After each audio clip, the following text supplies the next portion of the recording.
Bonjour mes amis, que Dieu vous bénisse tous, que le Saint-Esprit vienne répondre aux besoins fondamentaux de votre vie, comprendre sa voix. Le plus grand besoin de l'être humain, c'est de comprendre Dieu, comprendre sa parole, comprendre sa voix, percevoir la voix du Saint-Esprit, la voix de Dieu. Quand la personne comprend et se tourne vers lui et répond, lorsqu'elle comprend et répond à la voix de Dieu, alors c'est le secret de la vie éternelle. Ce n'est pas une vie médiocre comme beaucoup de religieux pensent, disent. Non, c'est une vie de qualité. Voyez comment Dieu est grand. Dieu est infiniment grand. Il nous a créés, il a créé l'être humain. Il nous a créés. Et vous pensez qu'il prend plaisir à ce que nous, humains, vivions une vie médiocre, une vie instable, anxieuse, malade, infirme, opprimée, sans paix, par-dessus tout sans paix? Non. Il a créé l'être humain qui était son œuvre première, disons. Il a créé les cieux, la terre, tout avec perfection. Vous regardez les cieux, tout est parfait. La mer, les forêts, les bois, tout est parfait. Tout ce que Dieu a fait est parfait. Et vous pensez qu'il a créé une chose imparfaite avec un défaut? Non. Dieu est grand. Il a tout créé parfait. Et l'être humain est son œuvre première. Les médecins savent cela, car ils restent sans savoir comment est le mécanisme du corps humain. Les médecins, les scientifiques, ceux qui savent et connaissent le corps humain, de A à Z, savent la perfection. Tout est créé dans les moindres détails, avec perfection. Et vous pensez que Dieu a créé tout cela pour ensuite nous voir souffrir dans le monde, gémissant, pleurant, hurlant, une vie de disgrâce misérable? Non, il a tout créé avec perfection pour que nous puissions être en communion permanente avec la créature, ses enfants. Cependant, quand l'être humain a failli, quand l'être humain a désobéi à la parole de Dieu, juste ça, la désobéissance, alors l'être humain est entré en enfer et a créé, a augmenté l'enfer. Il a réchauffé l'enfer de l'homme. Ce que nous voyons dans ce monde. Que peut-on faire pour revenir à Dieu? Comment pouvons-nous résoudre le problème avec lui? Comment pouvons-nous faire? Lui-même dit, ainsi parle l'Éternel des armées. Revenez à moi, revenez à moi, revenez à moi, dit l'Éternel des armées. Et je reviendrai à vous, dit l'Éternel des armées. 3 fois, il s'identifie comme l'Éternel des armées. En un seul verset. Et pourquoi? Pour dire revenez à moi et je reviendrai à vous. Juste ça. C'est ça. Et là est le secret d'une vie de qualité promise par le Seigneur Jésus. Je suis venu pour que les brebis aient la vie et la vie en abondance. L'homme de lui-même ne peut pas se justifier. L'homme ne peut pas se sauver de lui-même. Donc Dieu a envoyé le Seigneur Jésus pour payer pour le péché de toute l'humanité, tous, passé, présent, futur, sans exception. Mais, qu'est-ce que l'homme doit faire? L'homme doit revenir à Dieu. C'est pour cela que le Seigneur Jésus a dit, je suis le chemin, la vérité et la vie. Je suis le chemin, la vérité et la vie. Je suis la lumière du monde.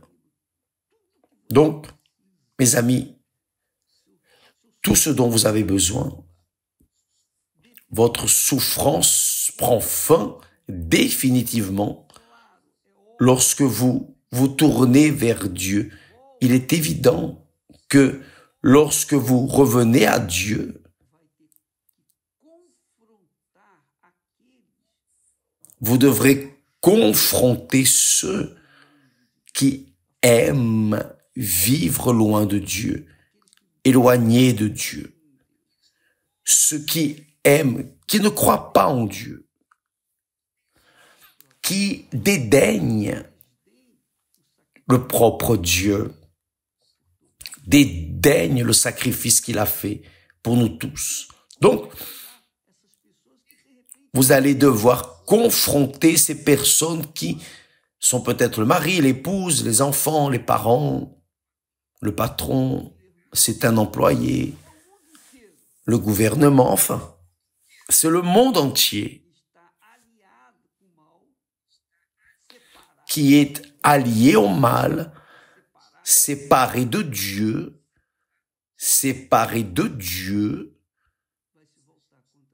toutes ces personnes vont se tourner contre vous. Quand vous vous tournez vers Dieu, donc, c'est une guerre. C'est notre guerre. Mais Dieu permet que nous passions ces guerres pour que nous venions à apprendre à lutter, à vaincre, à résister, à conquérir à travers la foi. Et seulement à travers la foi. Vous n'avez pas à mériter pour être béni, à revenir à Dieu, non. Vous devez croire dans sa parole. Et il dit,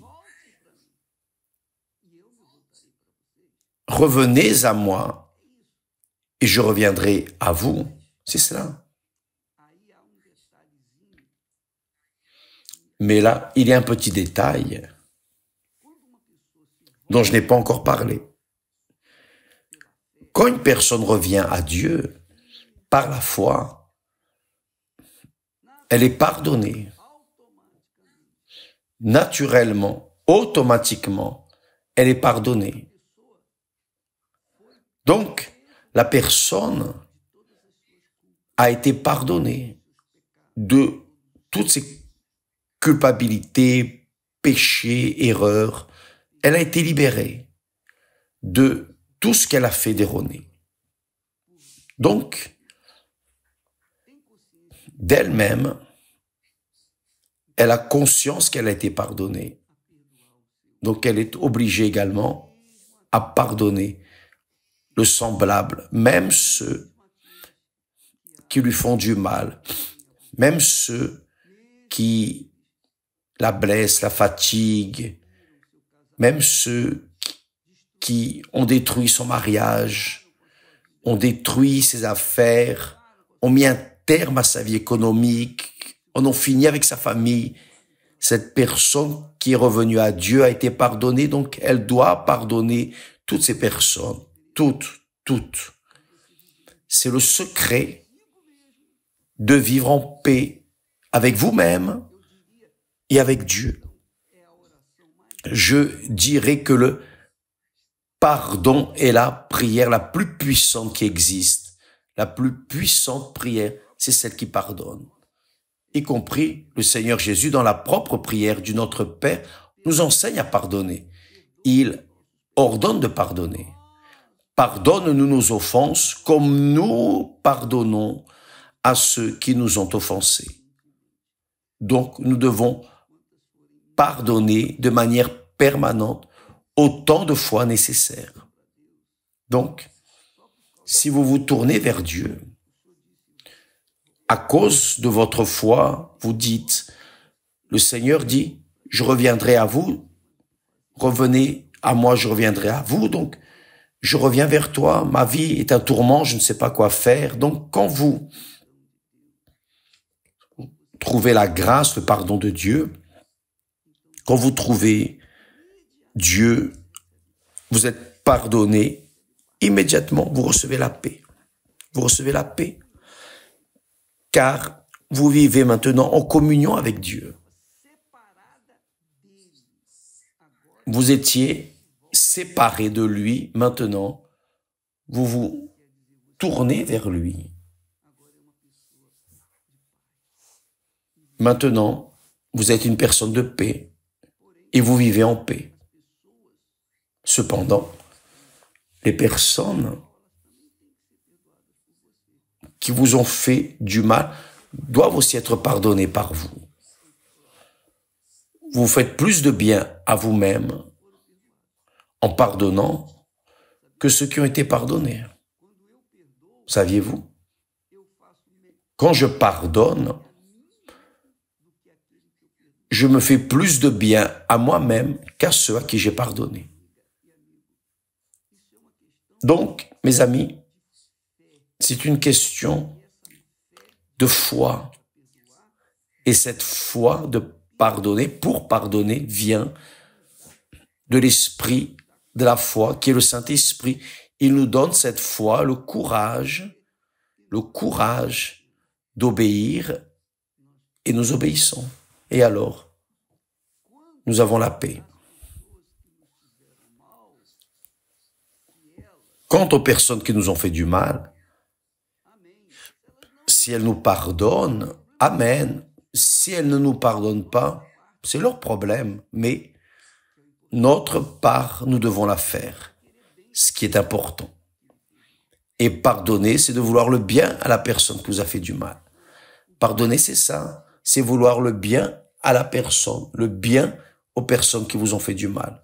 Vous avez pardonné. Et c'est ce que Dieu nous fait. Lorsqu'il nous veut du bien, lorsqu'il nous fait du bien, c'est parce qu'il nous a pardonné. Et il a dit, dans sa sainte parole, les méchants, les rebelles, ceux qui sont loin, éloignés de moi, séparés de moi, n'ont pas la paix, mais ne l'ont vraiment pas. Ils peuvent avoir une famille merveilleuse, une maison merveilleuse, la voiture la plus chère, vous pouvez avoir des avions, des yachts, vous pouvez avoir le monde à vos pieds. Vous pouvez avoir tout ce que vous voulez. Vous pouvez être un Salomon de la vie, tout avoir. Richesse, gloire, pouvoir, femme, homme, mais si vous n'avez pas Dieu avec vous, vous n'avez pas de paix. Il n'y a pas de paix. Il n'y a pas de paix. Et pourquoi est-ce qu'il n'y a pas de paix? Parce qu'il n'y a pas eu de pardon. Et pourquoi il n'y a pas eu de pardon? Car il n'y a pas eu une remise. Il n'y a pas eu un dévouement de la vie envers lui. Il n'y a pas eu de foi. Pourquoi? Pour se livrer. La personne connaît la parole, c'est la parole, mais n'a pas la foi de se livrer à la parole. Une chose, c'est ce qui est écrit, une autre chose, c'est ce qu'il y a. Les personnes disent, La théorie, c'est une chose, la pratique, c'est une autre. Oui, alors,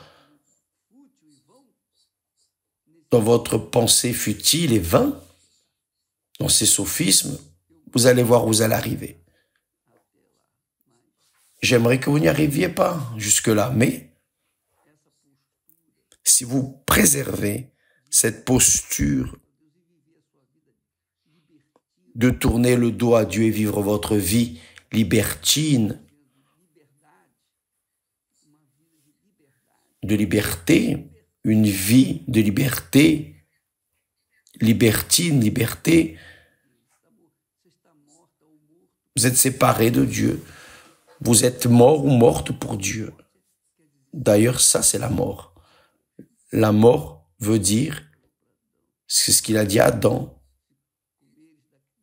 Si tu manges du fruit de cet arbre qui est au milieu du jardin, tu mourras, c'est-à-dire, tu seras éloigné de moi, séparé de moi. Et c'est ce qui arrive. Quand la personne meurt, quand l'être cher meurt, il se sépare de nous tous, de la famille, enfin. Donc, mes amis, revenez à moi, dit l'Éternel des armées. Et l'Éternel des armées dit, et je reviendrai à vous, dit l'Éternel des armées. 3 fois, il dit, l'Éternel des armées. D'ailleurs, 3, non, 4 fois. Je n'ai même pas vu. C'est écrit ici. Dis-leur donc, le prophète Zacharie. C'est lui, Dieu a parlé à travers le prophète Zacharie. Ainsi parle l'Éternel des armées. Non, 3 fois. Revenez à moi, dit l'Éternel des armées, et je reviendrai à vous, dit l'Éternel des armées. C'est cela. 3 fois, pardon. Donc, mes amis, le secret, revenir à Dieu, vous aurez la paix parfaite, car cette paix, c'est la présence de Dieu dans votre vie, la prière la plus puissante que vous pouvez faire, c'est de pardonner. Que Dieu vous bénisse et à demain. D'ailleurs, aujourd'hui c'est jeudi. Aujourd'hui, nous avons la thérapie de l'amour, l'école de l'amour. On dirait que ce n'est rien, mais cette école de l'amour fait la différence. Si j'avais eu cette opportunité quand j'étais célibataire, jeune, je n'aurais pas fait autant de bêtises dans ma vie, je ne me serais pas autant trompé, mais Dieu m'a gardé, Dieu m'a protégé. Dieu m'a gardé par sa puissante main. Et nous cherchons à donner aux personnes ce que Dieu nous a donné. Donc, la thérapie de l'amour est pour enseigner les personnes à aimer. Vous pensez que vous savez aimer? Si les personnes pensent qu'elles savent aimer, regardez leur vie. Elles ont de l'argent, la position sociale, ont tout dans le monde, mais n'ont pas la paix. Et la vie matrimoniale est un échec. C'est une séparation. C'est comme on séparait l'un et l'autre dans la même maison, dans le même lit. C'est la réalité. Dieu, mes amis, a instauré le mariage comme un symbole, un type de la relation entre nous et lui. Il est l'homme. Elle représente l'Église. Il est la tête, représente Jésus, la tête de l'Église. L'Église est le corps, représenté par l'épouse. Donc, c'est l'ordre divin. Donc, si vous parvenez à comprendre cela et à le mettre en pratique, alors vous comprendrez ce qu'est une vie de paix, de tranquillité. Par exemple, nous avons parlé, nous les évêques, pasteurs de l'évêque de l'Église universelle, ont leur épouse, leur mari, enfin, ont leur vie arrangée, ordonnée après Dieu, après notre rencontre avec Dieu. La chose la plus importante, c'est le mariage.